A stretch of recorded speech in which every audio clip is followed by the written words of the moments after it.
या देवी सर्वभूतेषु शक्तिरूपेण संस्थिता नमस्तस्यै नमस्तस्यै नमस्तस्यै नमो नमः।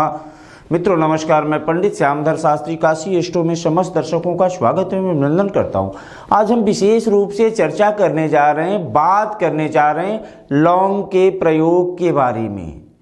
कि एकमात्र लौंग के प्रयोग से आप जीवन के स्थितियों को परिवर्तित कर सकते हैं, बदल सकते हैं। सर्वप्रथम जानते हैं लौंग का प्रयोग चूंकि मसाले के रूप में होता है, लेकिन हमारे धर्मशास्त्रों में लौंग का प्रयोग पूजा पाठ तंत्र प्रयोग आदि विशेष पूजन में किया जाता है। चूंकि सर्वप्रथम जानते हैं कि अगर नवरात्रि में हम लौंग का प्रयोग करते हैं तो माँ दुर्गा विशेष रूप से प्रसन्न होती हैं, 9 देवियाँ विशेष रूप से प्रसन्न होती हैं, लेकिन माँ कालरात्रि यानी सप्तमी, महागौरी अष्टमी और सिद्धदात्री नवमी, ये 3 तिथियों को अगर हम लौंग का प्रयोग करते हैं तो हमारे जीवन में विशेष परिवर्तन होगा, विशेष बदलाव होगा। सर्वप्रथम बात करते हैं लौंग के प्रयोग के लिए। आजकल जैसा समाज में देखा जा रहा है कि पारिवारिक सामंजस्य बहुत अच्छा नहीं रह रहा है। पति पत्नी में मतभेद है, बच्चों से मतभेद है, माँ बाप में मतभेद है, यानी मतभेद की स्थितियाँ या विवाद की स्थितियाँ अत्यधिक बढ़ती जा रही हैं। व्यक्ति के अंदर सहन शक्ति का अभाव होता जा रहा है। इन स्थितियों में जहाँ पारिवारिक विवाद हो, पारिवारिक क्लेश हो, उन स्थितियों में आप 2 लौंग लें और सप्तमी के दिन माँ कालरात्रि को अर्पित करें और पीले कपड़े में बांध करके घर के किसी भी कोने में आप टांग दें, तो आपका जो पारिवारिक विवाद है वह समाप्त हो जाएगा, इसमें कहीं कोई संदेह नहीं है। इसके अलावा लौंग का जो दूसरा प्रयोग मैं बताने जा रहा हूं कि आर्थिक पक्ष यदि व्यक्ति का कमजोर है, चूंकि कोरोना काल के बाद आर्थिक स्थितियां काफ़ी अप एंड डाउन रही हैं, तो अगर आर्थिक पक्ष आपका कमजोर है, पैसा आता है टिकता नहीं है, स्थिरता नहीं बन पा रही है, तो आज के दिन यानी सप्तमी के दिन, माँ कालरात्रि के दिन आप 2 लौंग लें और लाल वस्त्र में बांध करके माँ के चरणों पर अर्पित करें और नवमी के दिन यानी सिद्धदात्री का पूजन करने के उपरांत आप अपने तिजोरी में या धन के स्थान पर रख दें, तो धन की कभी कमी नहीं होगी। इसके अलावा शत्रु, जैसा हम जानते हैं कि मनुष्य का जो शरीर है वो काम क्रोध लोभ मोह घृणा और तृष्णा से भरा हुआ है, तो किन्हीं कारणों से लोगों से शत्रुता आपकी होती है,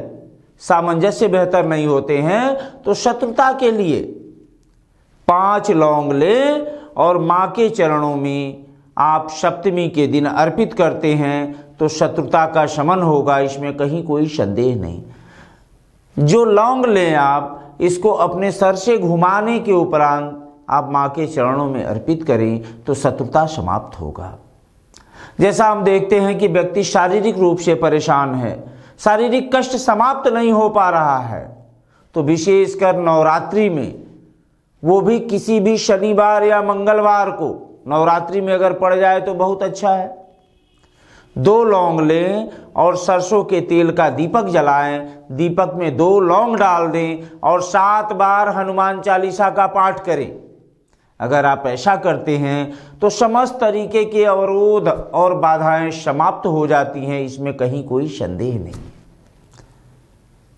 इसके अलावा आप अगर किसी इंटरव्यू में जा रहे हो या किसी परीक्षा में जा रहे हो जिसमें सफलताएं नहीं मिल पा रही हैं,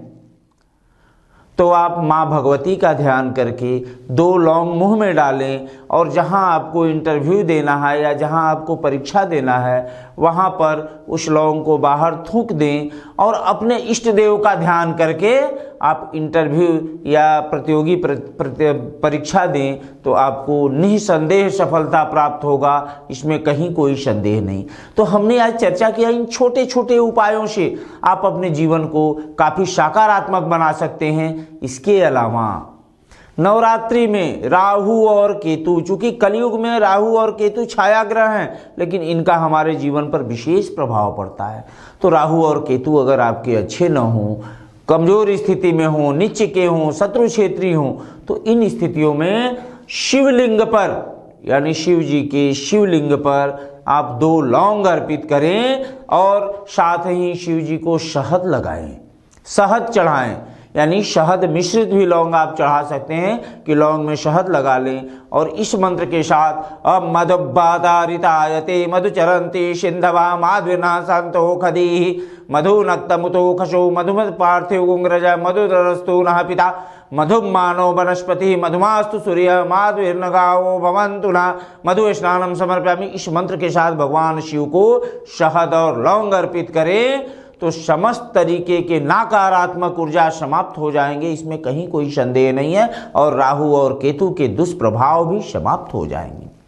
पुनः हम अगले कार्यक्रम में मिलते हैं। हमसे संपर्क करने के लिए, किसी भी समस्या से संबंधित संपर्क करने के लिए हमारे इस नंबर पर संपर्क कर सकते हैं 9864592499। ओम नमः शिवाय।